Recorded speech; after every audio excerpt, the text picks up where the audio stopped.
দর্শক শ্রোতা, আমরা এখন যে ভিডিওটি আপনাদের সামনে উপস্থাপন করছি, এই ভিডিওটি আমরা ধারণ করেছি সিলেট সদর উপজেলা ৮ নং খান্দিগাঁও ইউনিয়নের ৩ নং ওয়ার্ড মুল্লারগাঁও গ্রাম থেকে। আপনারা এই ভিডিওতে দেখেন যে সময়টা এখন খুব কঠিন সময় চলছে, সেই সময়টায় তাদের গ্রামেই কোনো একটি বিষয় নিয়ে মারামারি বা উত্তেজনা বিরাজ করছে। আমরা আজকে গিয়েছিলাম সেই বিষয়ের খবর নেওয়ার জন্য, আসলে ঘটনা কি ঘটেছে সেটা আজকে আপনাদের সামনে উপস্থাপন করলাম। আপনারা এখানে দেখবেন ইউনিয়ন পরিষদের চেয়ারম্যান সাহেব এবং মেম্বার সাহেব সহ এলাকার বিশিষ্টজনের কাছ থেকে আমরা এই বিষয়টা আপনাদের সামনে উপস্থাপন করলাম। ধন্যবাদ সবাইকে। গত ৩ থেকে ৪ মাস আগে নুরুল তার একটা জায়গা সংক্রান্ত লইয়া বাসার লোকে সমস্যা আছে। বাসার লোকের সমস্যা থাকার কারণে গাঁও পঞ্চায়েতে ডেকে সেও বিচারের আওতা দিনাইছিল। কিন্তু পঞ্চায়েতে দোলা করিয়া কইছে যেন আমার ওই জায়গাটা আমি বাসা দীর্ঘদিন প্রায় ৭০ বছর ধরে বুক দখল করি আর এবং মাঠ ধরিব এবং প্রিন্ট উন্ট যা আছে বাসার নামে আইছে। আবার আমি ওই জায়গাটা পাই আপনারা বিচারটা মানাক কোয়া। গাঁও পঞ্চায়েতে প্রেশার দিয়া বাসারে বিচার বানাইলা। বিচারে থাকা অবস্থায় হে ২-৩ তারিখে আইলো, আবার বাদে গাঁও পঞ্চায়েতে বাদে লাস্টে ডিনাই করিয়া হে অজান্তে গিয়া মামলা দায়ের করিল বাসার বিরুদ্ধে, যাতে জায়গাটা ইনজাকশন জারি করা যায়। তো আমরা গাঁও পঞ্চায়েতের সবাই মিলিয়ে তখন তারে ডাকলাম যে তুমি আপনার ওলা কই ওলা আইলাই না, তুমি কেন এটা সমস্যা সমাধান ইয়া দেবো। হ্যাঁ আর পঞ্চায়েত কি জিনিস হয় পঞ্চায়েত আর তাইতা মনে একটা নুরুলে কয় যে আমি পঞ্চায়েত কি জিনিস পঞ্চায়েত আমি কেয়ারও করি না, পঞ্চায়েত কিতা করতো আমারে, আমি আইনের আশ্রয় নিছি কি। এখন হেও আছে আইনের আশ্রয় নিচ্ছি, গাঁও পঞ্চায়েতে বলছি ঠিক আছে আইনে যা পাইবা আমরা তার লগে আছি, আমরা নিয়ার লগে থাকবো। তারা প্রায় দীর্ঘ 3 মাসের পরে বাসায় রায় পাইছে। বাসায় রায় পাওয়ার বাদে দিয়ে দিন রায় পাইছে 12/3 ওই দিন আবার ইয়া কিতায় নুরুলে একটা জিডিও করিয়া তো রাখছে তার নামে যে ও সাদার যে থানা। তো এই যে জায়গাটা লইয়া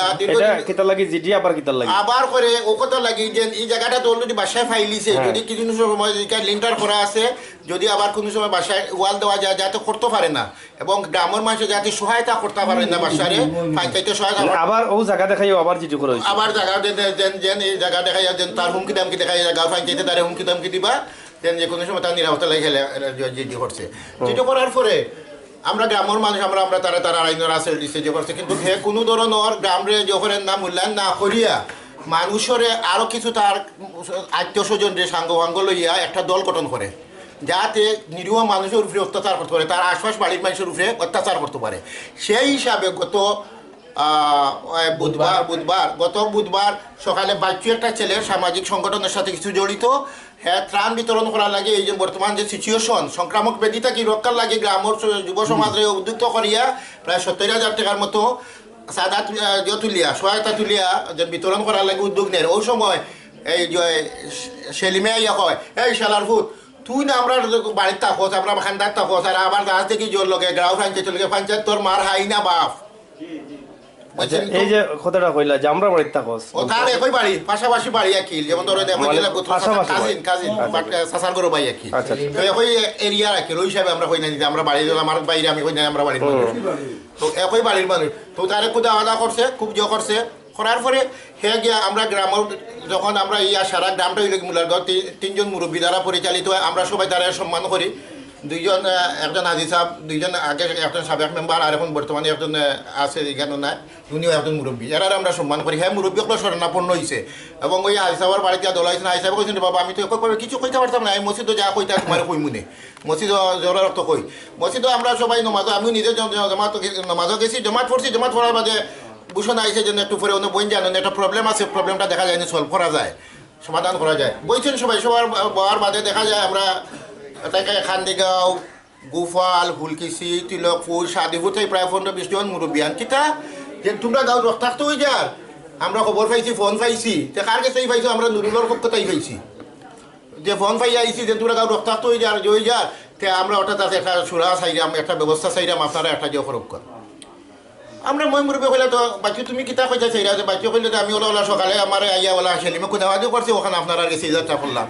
গাঁর মই মুরব্বী এবং অত্র এলাকার মুরব্বী এনতে কইলা ঠিক আছে এখন করণীয় কিতা মুরব্বী আমরা গ্রামের মুরব্বী কইলা বাইরে মুরব্বীরে ঠিক আছে আপনারা যখন আইসো আর আপনারা আমরা সম্মান রাখি কথা কইলাম, আমরা সন্ধ্যার পরে বইয়া আপনারা লইয়া একটা সুন্দর সুরা দিমুনে ও কথা কইয়া যার যার বাড়িতে আমি আমার বাড়িতে গেছি প্রত্যেক বাড়িতে গেছেন কি হঠাৎ শোনা যায় সরগুল কিতা যে বাচ্চুরে জয় মারা লাগি সেলিমে দা লইয়া বাড়ি আইয়া করে দৌড়ো মারো পান্দির হওয়া যাইতো কই তার কোন বাবুর বাড়ি যাইতো নানা ধরনের বকাবকি শুরু করছে আর ওই হিসাবে যুবক কিছু ছেলে আসলা ওখানেও তারাও হুন্ডা ইয়া আগুয়াইছে অপরদিকে নুরুলে তার গং আরো তার বাই আইন যে তার কইসাম যে আগে যে একটা বক্তব্য পেয়েছিলাম তার একটা গোত্রের ছোটখাটো একটা গোত্র সৃষ্টি করে ফেলছিল এরা লিয়া তার অস্ত্র অলরেডি তার বাড়িতে রাখা আছে আইয়া আক্রমণ চালাইছে ওখান আমরা গ্রামের যে পঞ্চায়েত যে ছোট বাচ্চারা 20 থেকে 30 বছরের যারা জওয়ানরা এরা সহ্য করতে পারছে না এর লাগে দুপক্ষের মাঝে কিছু সাংঘর্ষিক হয়েছে সাংঘর্ষিক হওয়ার বাদে এক পর্যায়ে মুরব্বী আনতে এটা একটা সীমাবদ্ধতার মাঝে নিয়ে ধরে দিকে সরাইয়া দিলেছে পঞ্চায়েতের দিকে আনি লিছে আর তারা অলরেডি তারা হতে গেছে কি ও পর্যন্তও মনে করেন আমি যতটুকু জানি এবং যখন আমারও এরপরে আপনারা এটা আসলে বর্তমানে কোন পজিশনে আছে আমরা জানলাম যে দুই পক্ষ আমরা বর্তমানে আগেও আমরা শান্তি শৃঙ্খলার পক্ষে এখন আমরা শান্তি শৃঙ্খলার পক্ষে আমরা সবসময় যারা আমরা নেতৃস্থানীয় ব্যক্তিবর্গ আছে এরাও সম্মান করি দেশেও সম্মান করি সরকারও সর্বত্র সমাজে আমরা সম্মান করি আমরা সম্মানটাকে এখন কই আমরা শান্তি বজায় লাগি যত কিছু লাগে আমরা আমাদের গ্রামের মুরব্বিয়ান এবং যুবক যত ধরনের যে আছে সবাই সর্বাত্মক চেষ্টা করবা কোনো ধরনের বেতাল পছন্দ আমরা করি না আমরা চাই একটা সুন্দর সমাজ একটা সুন্দর জাতি গড়িয়া উঠুক যেখানে 2015 সালও এই গ্রামের যুব সমাজেও মিলিয়া একটা হাই স্কুল করছেন অবদান এটা উপজেলার চেয়ারম্যানেরও আছে ইউনিয়ন চেয়ারম্যানেরও আছে এবং এলাকার গণ্যমান্য ব্যক্তিবর্গরা আছে সবচেয়ে বেশি যারা উদ্যোগ হইয়া কাম করলা তারারও অবদান বেশি সো এই স্কুলটা পরিচালনার লাগে আমি দেখলাম আগামীতে আমার যে দৃষ্টিতে এই ধরনের বিশৃঙ্খলা ওই 2-3 জন মানুষ সৃষ্টি করছে আর এতারা আমরা গ্রামের বিশৃঙ্খলাটা আগামীতে এই ধরনের ইউনিটি থাকতো না আর এই যে আপনাদের যাদের উপরে এখন অভিযোগ আসছে তাদের আমরা একটু আগে লাইভ করেছিলাম তাদের সম্বন্ধে অনেক কথা বলেছেন অনেকেই যে তাদের মামলা আছে বা তারা আওয়ামী লীগের শেল্টার নিচ্ছে যেমন আওয়ামী লীগের যে এখানে আছেন সভাপতি তাদের বিষয়ে আপনি কতটুকু জানেন আপনি একটা সুন্দর প্রশ্ন করছেন এটা অবশ্যই বলার দরকার যে নুরুল হইলে কি বিএনপির আহ্বায়ক উপজেলার আহ্বায়ক এবং অন্য এক হাত থেকে বয়স যদিও তার 30-32 হবে একটা ক্যাডার হিসেবে পরিচিত উপজেলার সাংগঠনিক সম্পাদক পদে আছে হ্যাঁ সবসময় চাই যেন আমি আমার নিজের সাঙ্গ একটা দল গঠন করি আমি একটা যে করি আমার গ্রামের প্রভাব খাটাইতো আর হে এখন বর্তমানে তার কাজই নইল গিয়ে আজম আলী হইল কি বর্তমানে আমরা ইউনিয়ন সভাপতি আমরা তারা সম্মান করি বা বয়সে যদিও ছোটো হয় ইজ্জত করি যথেষ্ট সম্মান যারা কেউ কথা কই না তার প্রতি আমরা কোনো বিরোধ নাই তার আগেও আসিল না এখনও নাই কিন্তু নুরুলে এই সুবাদে তার বাইরে তারে খাজো লাগাইয়া আমরা একটা বিভ্রান্তিত ফেলাইয়া সমাজের বিভ্রান্তিত ফেলাইয়া একটা নষ্টর দিকে নেওয়ার তার দায় থেকে ফায়দা লুটার আওয়ামী লীগ নাম ব্যবহার করিয়া ফায়দা লুটার চেষ্টা করে নুরুলে ব্যবহার করিয়া আচ্ছা ব্যবহার করিয়া নুরুলের আপন ভাই উনাকে ব্যবহার করছে উনি কি আজম আলী কি উনাকে সহযোগিতা করে আজম আলী অবশ্যই রক্তের সম্পর্কে একজন আমার ভাই অন্যায় করে সব তারপরে আমি আমার এটা নিয়ে সহযোগিতা করে কিন্তু তার সাথে আমাদের আসামিও নাই বাদীও নাই আমরা তার সাথে কোনো ধরনের বিরুদ্ধে জড়াই থাকিও না থাকছিও না আগামীতেও থাকতাম না আচ্ছা শেষ কথা এখন যে গড়টা তালাবন্দি আছে সেটা আপনারা আসলে কিভাবে দেখছেন বা সেটা বিষয়ে আপনাদের এটা আমাদের যে বাচ্চুর গড়টা বাচ্চুরে তো তারা বাচ্চু এখন নিরাপত্তার অভাবে ভুগে কারণ তার যে একা বাড়িতে থাকে অন্যান্য তার যে আমাদের তার উপস্থিত যে বিরোধী দলগুলো বাদীপক্ষ আমাদের যে আসামি দিছে ভয় করে তার নিরাপত্তার অভাবে বুকের করি তারা তালা মারিয়া তার ঘর খানো গেছে গিয়া এখন সে তার জোর থাকতে পারেন না করি বা অন্যায় এখানে তাকে তার উপর অত্যাচার যে কোনো মুহূর্তে হইতে পারে তাই নিরাপত্তা লাগে অন্য খানো গেছে গিয়ে মনে হয় আমি যা জানি আগামীতে হয়তো কিবা আমাদের ইউনিয়নের ওয়ার্ডের মেম্বার জয় আছে নিরাপত্তায় আছে এখন আপাতত ওইরকম আছে আমরা আপনার কাছে জানতে চাই আপনার গ্রামের যে এই সংঘর্ষ হয়েছে এবং বর্তমানেও এটা কিন্তু উত্তেজনা বিরাজ করছে আপনাদের অনেক মুরব্বীর বক্তব্য নিয়েছি যুবকদের বক্তব্য নিয়েছি এ বিষয়ে আপনার বলার কি আছে আমি কিছুটা কইতাম পারি আবার যা কথা আছে এরা তো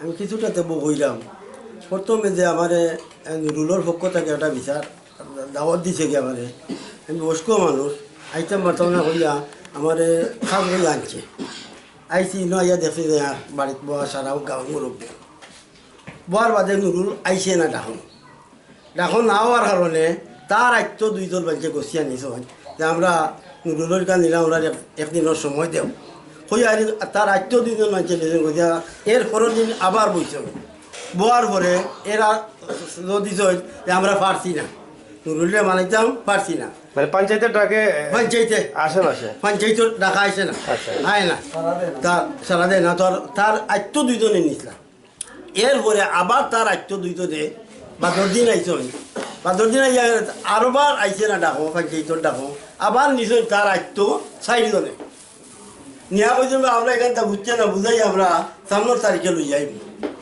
ও সামনের তারিখে কইয়া এরারে দিছ কইছিল এটা তোরা বুঝিয়া কইলা বুঝাই যে নিয়া ওই যায়নি ও যাই গিয়ে একেইছ এই বাকিগুলো আমারও দুই মুরব্বী কই দিছে মানে পঞ্চায়েত না মানিয়ে মানছে না না মানিয়ে কেইছো গেছে কি আমরা তৈয়াও না এখন যে অবস্থা আছে বা যে পরিস্থিতি আছে এখন আপনারা আসলে কি তা কোন পর্যায়ে তার গোটটা তো বন্দি আছে তালা মারা আছে এখানটা হইল আমি বাড়ি করে আসলাম না আমি মসজিদও গেছি নমাজ আমি ফাঁসক নমাজও যাই যাওয়ার পরে আমি যে আমার পুরান মেম্বারে কইলা বা অন্য একবার তাকিও বাচ্চা কি তা কইতে ওখান তা শুনবাই তানোর কথা উপরে গাছটা গাঁর পঞ্চায়েতের মানুষ বইয়া মাতো লাগছে আর বাহিরের মানুষ এসছে এটা আমরা শুনছি এখন যে গোটা তালা মারা আছে এই তালার সম্বন্ধে তার ঘরে তো অনেক ফাঁকিও আছে আমরা দেখি এই সম্বন্ধে আপনারা এখন আইন শৃঙ্খলার উপরে নির্ভরশীল না আপনারা কোনো উত্তেজনা করার কোনো সম্ভাবনা আছে তার ঘরে বা বাচ্চার গুন্তরে ফাঁকি গুন্তরে খানিবনি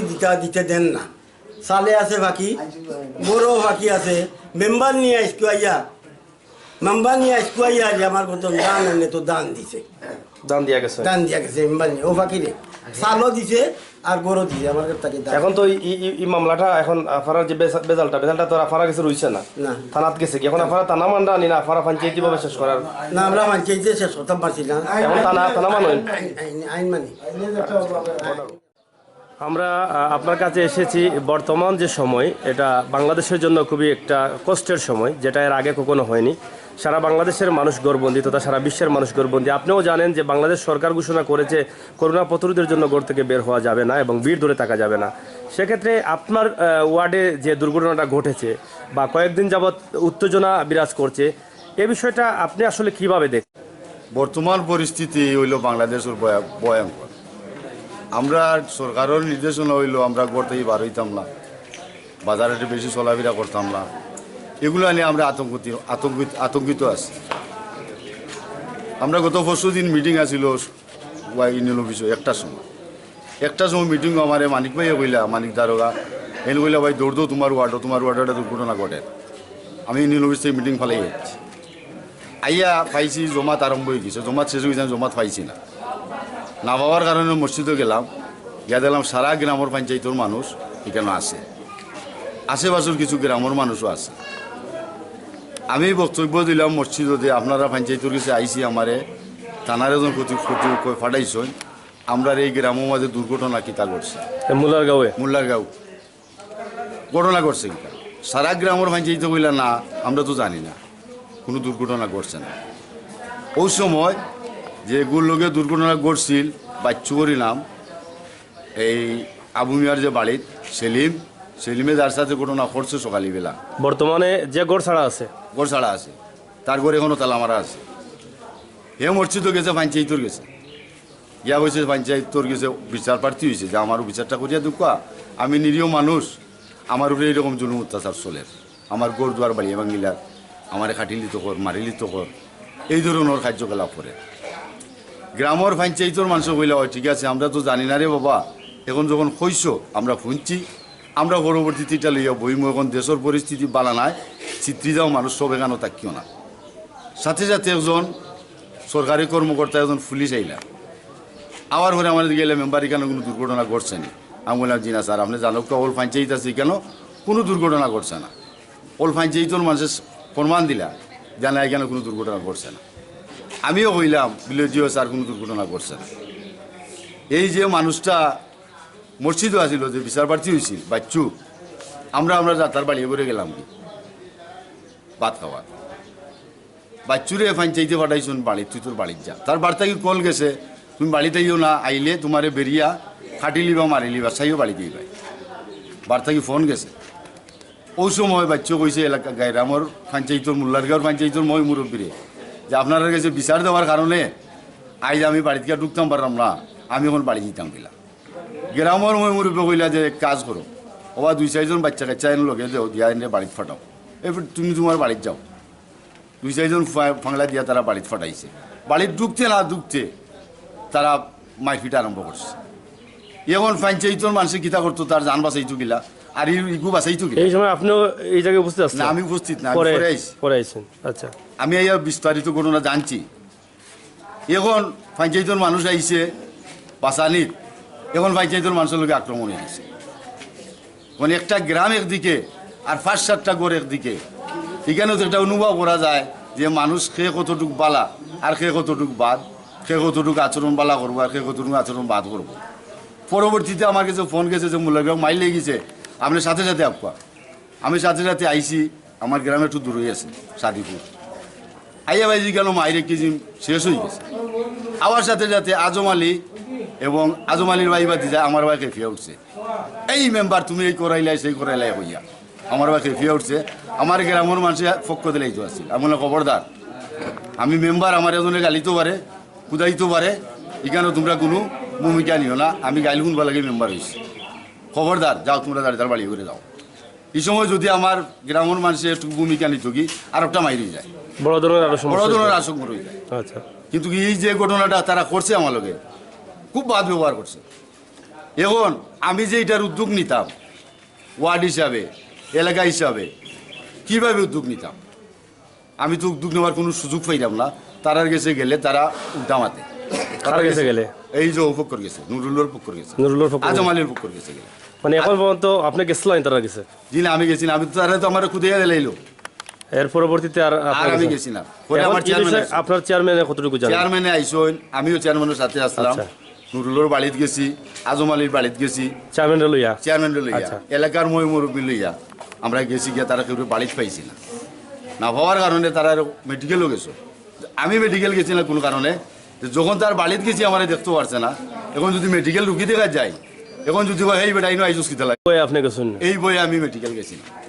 এখন বর্তমানে তো এটা আইনের আওতায় আছে। আইনের আওতায় 1 থেকে 2 থেকে 3 ঘন্টা আগে আমার লাগে আলাপ হয়েছে। হ্যাঁ, যে বর্তমান যে আমার থানার যে যার চার্জে মামলা আছে, উনি বলছে আমারে যে মেম্বার তুমি একটা কাজ করো, এই 2 পক্ষের মামলাটায় বিভ্রান্ত হইব তারা, আপনি যদি পারেন এলাকার মই মুরব্বী নিয়া, মেম্বার চেয়ারম্যান নিয়া ওটা তার কোনো সমঝোতা করতে পারেন কিনা। আমি আশ্বাস দিচ্ছি ভাই, আমি চেষ্টা করবো যে এইটারে কোনো আশ্বাস দিয়া গেলাম, চেষ্টা করবো ভাই। যদি আমি পারি না ভাই, তো আমার কিছু করার নাই। তাহলে তো এটা বালা সুরেশা দিছে, জয় বালা এটা আপনি চেষ্টা আসুন, জয় চেষ্টা করাম। তাহলে আপনি আপনার চেয়ারম্যান সাহেব এও চেষ্টা করবেন, চেয়ারম্যান সাহেব লিয়া করবো, এলাকার মুরব্বী লিয়া করবো। আমরা চাই আপনি চেষ্টা। আমি যখন আমি শুনেছি গ্রামে সামান্য একটা ঘটনাকে কেন্দ্র করে 2টা পক্ষ হয়ে এখানে মারামারি করেছেন, আমি খবর পাওয়ার পরে আমি গেছি। এই জায়গায় গিয়ে এই ঘটনাগুলা পর্যবেক্ষণ করেছি। আমার সাথে আরও আমাদের এই অঞ্চলের বিশিষ্ট মুরব্বিয়ানরা ছিলেন, সবাইকে নিয়েই আমরা গিয়েছিলাম তাদেরকে সান্ত্বনা দেওয়ার জন্য। আমরা তাদের গ্রামের প্রত্যেকটি ঘর বাড়ি পর্যন্ত আমরা দেখেছি, যারা ক্ষতিগ্রস্ত হয়েছেন তাদের সাথে কথাও বলেছি। আমি শুনেছি সেখানে যাওয়ার পরে কিছু আহত লোক তারা উসমানী মেডিকেলে ভর্তি ছিলেন। উসমানী মেডিকেলে গিয়ে রুগীদেরকেও আমি দেখেছি। আমি 2 পক্ষের সাথে আলাপ আলোচনা করেছি এবং আলাপ আলোচনা করার পরে ওনাদের কাছ থেকে এখনও পুরা নিরাশ হয় নাই। আমি আশাবাদী আমাদের অঞ্চলের সালিশ বিচার এখনও খুবই ভালো। আমাদের এই সালিশ বিচারকে আমাদের এলাকার মানুষ এখনও মান্য করে। যদি আমি আশা করি, যদিও এখানে মাঝে মামলা হয়েছে, মামলা দুনো পক্ষ থেকে শুনেছি আমি মামলা হয়েছে, আমি আশাবাদী মামলা হোক, অসুবিধা নেই। কিন্তু আমাদের এলাকার মই মুরব্বীরা আমরা এটার হাল ছাড়ব না, আমরা যাব তাদের কাছে, বারবার যাব, তাদের 2 পক্ষকে আমরা বুঝিয়ে শুনিয়ে আমরা দেখি আমাদের মাধ্যমে যদি এটা মীমাংসা আমরা করতে পারি, আমি আশাবাদী একটা মীমাংসা হবে। হয়তো এখন অনেকের মনে কষ্ট আছে, কষ্টের জন্য হয়তো তারা একটু সময় আমাদেরকে কম দিতেছেন। আমি আশাবাদী হয়তো 2-4 দিনের ভিতরে হয়তো আমরা চেষ্টা যখন আমরা অব্যাহত রেখেছি, হয়তো 2-4 দিনের ভিতরে এটা একটা পরিবেশ আমরা করতে পারবো। আর যদি আমরা একটা পরিবেশ ইনশাল্লাহ আমরা এখানে করব, আমরা এখানে ন্যায় বিচার আমরা প্রতিষ্ঠিত করব। যারাই এখানে অন্যায় এই কাজগুলো যারা করেছেন, যাদের কারণে এই সমাজে অশান্তি সৃষ্টি হয়েছে, বিশেষ করে এমন একটি সময় এই ঘটনা ঘটেছে যখন সারা বিশ্বর মানুষ আতঙ্কিত, মানুষ এখন এই করোনা ভাইরাস নিয়ে এখন মানুষ ঘর থেকে বাইর হচ্ছে না, ঠিক এই সময় তারা যে এই ঘটনাগুলো ঘটেছে, এই ঘটনার আসলে আমি প্রথমে এটা নিন্দা জানানো উচিত। কারণ আমাদের সমাজ, আমরা দিনের রাইতে আমরা সবাই জানি কী ঘটনাগুলো সারা বিশ্বে ঘটছে। এই সময় দুই ভাই কথা কাটাকাটি করতে পারে, আমরা এখানে তাদেরকে নিরুৎসাহী করার জন্য আমরা চেষ্টা করা উচিত ছিল। সে জায়গাতে আমরা নিরুৎসাহী না করে আমরা দুনু ভাইতে আমরা পক্ষ নিয়েছি, পক্ষ নিয়ে এই মারামারিগুলো এখানে হয়েছে। এটা আসলে ন্যাক্কারজনক ঘটনা এখানে মাঝে ঘটেছে। আমি আশাবাদী আমরা দুনু পক্ষকে আমরা একটা জায়গায় নিয়ে আসতে পারবো এবং সালিশের মাধ্যমে আল্লাহর জন্য হুকুম হয়, তাহলে আমরা এটা মীমাংসা আমরা করি। এই যে আপনি বলেছেন যে এখন আসলে দূর সময় এবং কঠিন একটা সময় বাংলাদেশের জন্য, এই মুহূর্তে মানুষ যেহেতু সরকারের নিষেধাজ্ঞায় রয়েছে যে ভিড় ধরতে পারবে না, কিন্তু সেক্ষেত্রে তারা অনেক সময় দেখা গেছে যে ভিড় ধরে তারা মারামারি করছে, কথা বলছে। এটা আসলে কঠিন একটা মুহূর্ত, এটা থেকে অনেক বড় ধরনের সমস্যা হতে পারে। এতক্ষণ পর্যন্ত যে আইনি বিষয়গুলো আছে বা মামলা হয়েছে থানাতে, আপনাদের এখানে ওই ওয়ার্ডের মেম্বারের সাথে আমি কথা বলেছি, তিনি বলেছেন যে যিনি মামলার যে আয়ু আছে উনি বলেছেন যে আপনাকে নিয়ে এটা একটা সমাধানের ব্যবস্থা করার জন্য। ইতিমধ্যে আপনার কোন মেম্বারের সাথে কোনো যোগাযোগ হয়েছে কি না? এবং এখানে একটা বিষয় এসেছে যে আপনারই দলের ইউনিয়ন সভাপতি আজম যিনি, ওনার হয়তো শেল্টার পেয়ে নাকি তারা এই সমস্ত কাজে লিপ্ত, তারা পঞ্চায়েত মানছে না। এই সম্বন্ধে আপনি কতটুকু জানেন? না, এখানে এই মারামারিতে রাজনীতি না আসাটাই সবচেয়ে ভালো। কারণ এই জন্য রাজনীতিটা না আসাতেই পারে, দুই পক্ষ আছে এখানে, দুইটা পক্ষ এই ঘটনাটা করছে, দুই পক্ষই এখানে। আমাদের আসলে এই সমাজের প্রত্যেকটি মানুষ এখন কোনো না কোনোভাবে সবাই রাজনীতির সাথে জড়িত। তে এক পক্ষে যদি মনে করতাম কি এক পক্ষ আওয়ামী লীগ আর এক পক্ষ বিএনপি, এক পক্ষ জামাত, এদের কোনো নয়, সবাই সবার সাথে আছে এখানে। উভয় পক্ষে আওয়ামী লীগ আছে, বিএনপি আছে, উভয় পক্ষে আওয়ামী লীগ আছে, বিএনপি আছে, জামাত আছে। এটা বলতে পারবো না আমরা গেলে কার শেল্টারে কী হচ্ছে। যেমন আজম আলী সাহেব এখানে মানে আমাদের ইউনিয়ন আওয়ামী লীগের সভাপতি। আমি যতটুকু জানি আজম আলী সাহেবের বাড়ি, ওনার বাড়িটাই ওদের সাথে এই ঘটনাগুলো ঘটছে। যে আজম আলী সাহেব এই সময় হয়তো সম্ভবত বাড়িতে ছিল না। আজম আলী সাহেব আমার সাথে কথা বলেছে, সে ব্যবসা প্রতিষ্ঠানে ছিল, আমি সেই সময় উপজেলাতে ছিলাম। উপজেলা থাকাকালীন সময় উনি আমাকে ফোন করেছিল আমাদের গ্রামে দুই ভাই একটু কথা কাটাকাটি করেছে, যদি আমি কাছে কোনো থাকিতে যাওয়ার জন্য। আমি ওনাকে বলেছি কি আমি এখন উপজেলা একটা মিটিংয়ে আছি, ভাই তুমি কাইন্ডলি একটু যাও তোমার বাড়িতে, কোনো অবস্থাতেই যেহেতু পরিবেশ নষ্ট না হয় সেদিকে আপনি লক্ষ্য রেখে উভয়দেরকে একটু সান্ত্বনা দিয়ে এটার একটা মীমাংসা করে দাও। তো আমি শুনেছি উনি আসার সাথে সাথেই ওনার এখানে এই গণ্ডগোলটা হয়েছে। কিন্তু মামলা মোকদ্দমা যেটা হয়েছে শুনেছি সেই মামলার তো আজম আলী সাহেব তো কোনো মামলার পক্ষ না। যেহেতু আজম আলী সাহেব পক্ষ না, তাহলে আজম আলী সাহেবের সাথে এই ঘটনাগুলো ঘটছে এটা আমরা বলতে পারবো না। তাদের দাবি, একটি পক্ষে দাবি করছে যে উনি আওয়ামী লীগের শেল্টার নিচ্ছেন, আজম আলী সাহেব শেল্টার দিচ্ছেন, এই দাবিটুকু না। আজম আলী সাহেব যদি এক পক্ষই যদি এটা বলে থাকে, তাহলে আজম আলী সাহেব আওয়ামী লীগের নেতা, আওয়ামী লীগকে তাকে শেল্টার দিচ্ছে। কই, আমরা তো আওয়ামী লীগ করি, আমি তো আর কাউকে কোনো শেল্টার দিচ্ছি না। আমার কাছে তো আমার ইউনিয়নের মানুষ সবাই সমান। আমার এখানে তো এলাকান আওয়ামী লীগের নেতারা এখানে আছে, এলাকান বিএনপির নেতারাও আছে, এখানে জামাতের নেতারাও আছে, জাতীয় পার্টির নেতারা আছে, রাজনীতি করে না তারাও আছে এখানে। এই মুল্লারগাঁও গ্রামের প্রত্যেকটা মানুষের সাথে তো আমার খুব ভালো সম্পর্ক আছে। তাহলে আমরা আপনার কথা থেকে বুঝতে পারলাম যে এখানে কোনো দলই কোনো প্রভাব কাটাচ্ছে না, বা আওয়ামী লীগের নেতার কোনো প্রভাব এখানে নেই, বা কাউকে কোনোভাবে দল থেকে কোনো সহযোগিতা করা হচ্ছে না। এটা একান্ত গ্রামের বিষয়, এটা তাদের গ্রামের বিষয়, তাদের ব্যাপার। আজম আলী সাহেব সভাপতি, আজম আলী সাহেব যদি সভাপতি, নিজের সভাপতি হয়ে যদি মনে করে উনার কিলো আমি খুব বড় সভাপতি, তো আমার মনে যা চায় তা করতে পারবো, আমার মনে হয় না সে এইভাবে করবে করি, কারণ আমার মনে হয় না। আর আমরা যারা আওয়ামী লীগ করি, আমরা তো অবশ্যই কোনোদিন আমরা এই ধরনের সাপোর্ট আমরা কাউকে দেবো না, কেউ অন্যায় করার জন্য। এখন যদি কেউ যদি তার সাথে যদি অন্যায় করে, সেটা ভিন্ন।